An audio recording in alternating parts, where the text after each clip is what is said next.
नमस्कार दोस्तों, स्वागत है आपका झारखंड टारगेट चैनल पे। चलिए हम लोग आरआरसी को टारगेट कर रहे हैं। आरआरसी ग्रुप डी को टारगेट करके ये साइंस का क्वेश्चन बनाए हैं। कक्षा 10 का एनसीईआरटी का है। धातु और अधातु से आपका एक भी प्रश्न यहाँ से बाहर नहीं जाएगा। अब वो टोटल प्रश्न को ध्यान से देखिएगा। अमरगम एक मिश्र धातु है जिसमें एक धातु हमेशा क्या रहता है। अमरगम में क्या रहता है, एक पारा रहता है। एक धातु हमेशा पारा रहेगा ही, ठीक है। अमरगम में एक मिश्र धातु रहता है। अमरगम क्या है, एक मिश्र धातु है जिसमें एक धातु हमेशा पारा रहता है। दूसरा नंबर देखिएगा, निम्नलिखित में से कौन सा पदार्थ ऑक्सीजन से संयोग नहीं करता है। गोल्ड, सोना ऑक्सीजन के साथ संयोग नहीं करता है। अगर ऑक्सीजन के साथ संयोग कर देता है सोना में जंग लग जाता है। सोना में जंग नहीं लगता है, इसके कारण वो ऑक्सीजन के साथ संयोग नहीं करता है, ठीक है। आगे देखते हैं 3 नंबर प्रश्न। कौन विद्युत का सर्वोत्तम सुचालक है। सुचालक पूछ दिया है तो क्या हो जाएगा, तो एजी हो जाएगा। एजी हो जाएगा, ठीक है। चलिए आगे देखते हैं 4 नंबर प्रश्न। बॉक्साइड निम्नलिखित में से किस धातु का मुख्य अयस्क है, तो एल्युमिनियम का मुख्य अयस्क है बॉक्साइड। कौन उपधातु है, तो एसबी उपधातु है, एसबी। शुद्ध सोना को व्यक्त किया जाता है किसमें, 24 कैरेट में। पीतल क्या है, पीतल एक मिश्र धातु है। पीतल किसका मिलकर बना होता है, बताइए। पीतल किसका मिल जाता है, पीतल बताइएगा किसका रहता है। तांबा और किसका रहता है, जस्ता। निम्न में से किसे चाकू से काटा जा सकता है, तो लिथियम को चाकू से काटा जा सकता है, ठीक है। कौन सा आयनिक यौगिक है, तो CaCl2 आयनिक यौगिक है। कौन सा अधातु है, निम्न में से कौन अधातु है, तो अधातु क्या हो जाएगा, सी हो जाएगा। कार्बन हो जाएगा। कार्बन क्या है, अधातु है। कार्बन एक अधातु है, ठीक है। सक्रियता श्रेणी में हाइड्रोजन के ऊपर के धातु कैसे होते हैं, तो अम्लों से अभिक्रिया कर हाइड्रोजन गैस बनाते हैं। अम्ल के साथ अभिक्रिया कर हाइड्रोजन बनाते हैं। आपको मैंने जैसा ही बताया था पिछले वीडियो में कि 7 से ऊपर जिसका भी pH मान रहता है सभी में हाइड्रोजन पाया जाता है। यानी कि 7 से ऊपर क्या रहता है, अम्ल होता है। 7 से pH मान वाला अम्ल होता है। अम्लों में सभी अम्लों में हाइड्रोजन मात्रा पाया जाता है, ठीक है। आगे देखते हैं 12 नंबर प्रश्न। उच्च विद्युत घनात्मकता के कारण धातु के परमाणु बने होते हैं धनायन के, ठीक है। धातु के ऑक्साइड समानता कैसे होते हैं, तो क्षारीय होते हैं। धातु कैसा होता है, तो क्षारीय होता है। 7 से कम होता है pH में धातु का, ठीक है। अयस्क से चुंबकीय अशुद्धियों को दूर करने के लिए जो विधि प्रयुक्त की जाती है, अयस्क से चुंबकीय अशुद्धियों को दूर करने के लिए जो विधि प्रयुक्त की जाती है वो क्या है, वो है आपका चुंबकीय पृथक्करण विधि। चुंबकीय पृथक्करण विधि है जो अयस्क से किसी भी अयस्क से चुंबक अशुद्धियों को दूर करता है चुंबकीय पृथक्करण विधि द्वारा, ठीक है। आगे देखते हैं सल्फाइड अयस्कों का सांद्रण किया जाता है किसके द्वारा, फैन प्रवण द्वारा सल्फाइड अयस्कों का सांद्रण किया जाता है, ठीक है। चलिए आगे देखते हैं हमको। निम्न में से कौन एल्युमिनियम का मिश्र धातु है, तो मैग्नीशियम जो है एल्युमिनियम का मिश्र धातु है। कॉपर का निष्कर्षण मुख्यतः किस अयस्क से किया जाता है, तो कॉपर का किया जाता है कॉपर पाइराइड्स के द्वारा, ठीक है। चलिए आगे देखते हैं। किसी अधातु के परमाणु के बाह्यतम शेल में इलेक्ट्रॉनों की संख्या कितनी होती है, तो 4 5 6 7 8। किसी अधातु के परमाणु के बाह्यतम शेल होता है धातु का, तो इलेक्ट्रॉनों की संख्या क्या होता है, इलेक्ट्रॉन का संख्या होता है धातु के परमाणु के बाह्यतम में 4 5 6 7 8 होता है, ठीक है। आगे देखते हैं। साधारण गंधक किस आणविक रूप में पाया जाता है। साधारण गंधक जो होता है किस आणविक रूप में पाया जाता है, तो S8 में पाया जाता है। फास्फोरस का आणविक सूत्र होता है, फास्फोरस का आणविक सूत्र क्या होता है, P4 होता है फास्फोरस का आणविक सूत्र, ठीक है। आगे देखते हैं।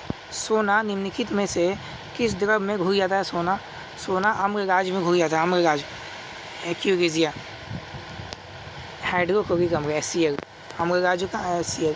कौन सा अधातु कमरे के ताप पर द्रवावस्था में पाया जाता है, तो ब्रोमीन हो जाएगा। ब्रोमीन अधातु है और कमरे के ताप पर द्रवावस्था में पाया जाता है। सीसा और टीन की मिश्र धातु को क्या कहते हैं? तो सोल्डर कहते हैं, सोल्डर कहते हैं। सीसा और टीन की मिश्र धातु को सोल्डर कहते हैं। इसका फ्यूज का ताग शायद बनाया जाता है ऐसा, ठीक है। सही कहा मैंने ना? कमेंट कीजिएगा। निम्नलिखित में से कौन अधिक अभिक्रियाशील है? तो Au जो है अधिक अभिक्रियाशील है। निम्नलिखित में से कौन अति ज्वलनशील है? अति ज्वलनशील क्या हो जाएगा? श्वेत फास्फोरस।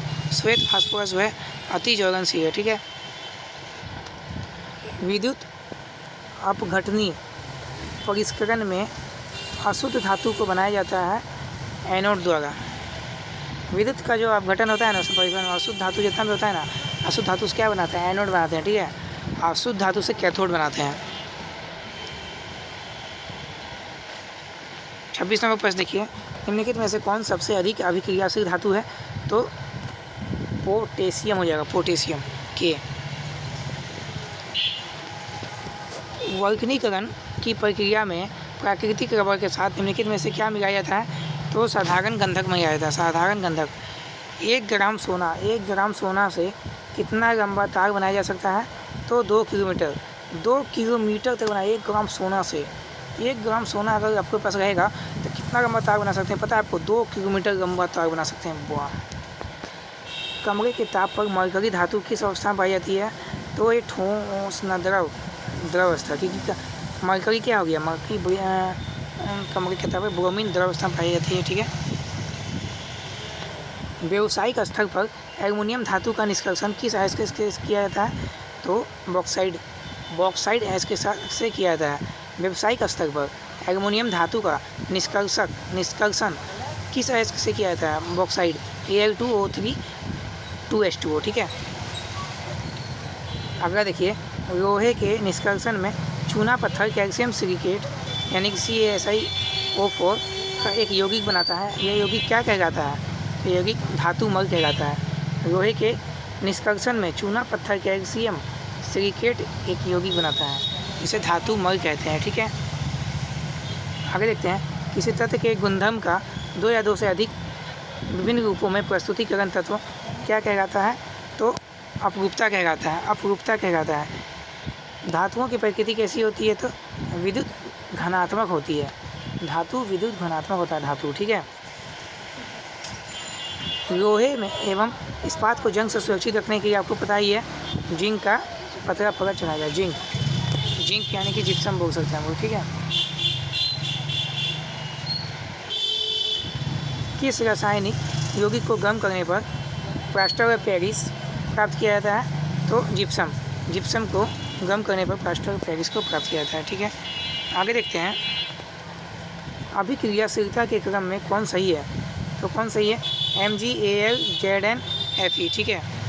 चलिए, एक्वा रेजिया किस अनुपात में सांद्र हाइड्रोक्लोरिक अम्ल एवं सांद्र नाइट्रिक अम्ल का ताज़ा मिश्रण होता है? तो 3:1 का होता है। 3:1 का होता है। एक्वा रेजिया किस अनुपात में सांद्र हाइड्रोक्लोरिक अम्ल और सांद्र नाइट्रिक अम्ल का 3:1 में होता है, ठीक है। अपने शुद्ध रूप में धातु की सतह होती है। अपने शुद्ध रूप में धातु की सतह कैसी होती है? तो चमकदार होती है धातु सतह। धातु का पतले तार के रूप में खींचने की क्षमता को क्या कहते हैं? तो तन्यता कहते हैं इसे। पूछा गया है इस बार आरक्षी में। कुछ धातुओं को पीट कर पतली चादर बनाया जा सकता है, इस गुणधर्म को क्या कहते हैं? तो आघात वर्धता कहते हैं। ये भी पूछा गया है इस बार एग्जाम में। जो धातु एक कठोर सतह से टकराने पर आवाज़ उत्पन्न करती है उसे क्या कहते हैं? ये भी आ गया है, ध्वनिक कहते हैं, ध्वनिक सोनोरस। सबसे अधिक तन्य धातु कौन सा है? तो सोना हो जाएगा। इनमें से कौन अधातु होते हुए भी चमकीला होता है? तो आयोडीन हो जाएगा। आयोडीन जो है अधातु है और चमकीला होता है। सबसे कठोर प्राकृतिक पदार्थ क्या हो जाएगा? सबसे कठोर तो हीरा हो जाएगा मौका। एल्युमिनियम पर मोटी ऑक्साइड की परत बनाने की प्रक्रिया को क्या कहते हैं? एल्युमिनियम की पर मोटी ऑक्साइड की परत बनाने की क्रिया को कहते हैं हम एथोडीकरण। चलिए, आपका ये आज का प्रश्न समाप्त होता है। चैनल पे बने रहने के चैनल को सब्सक्राइब कर लीजिए। आपको बराबर कंटिन्यू आपको सिलेबस से रिलेटेड प्रश्न मिलते रहेंगे। धन्यवाद। जय हिंद।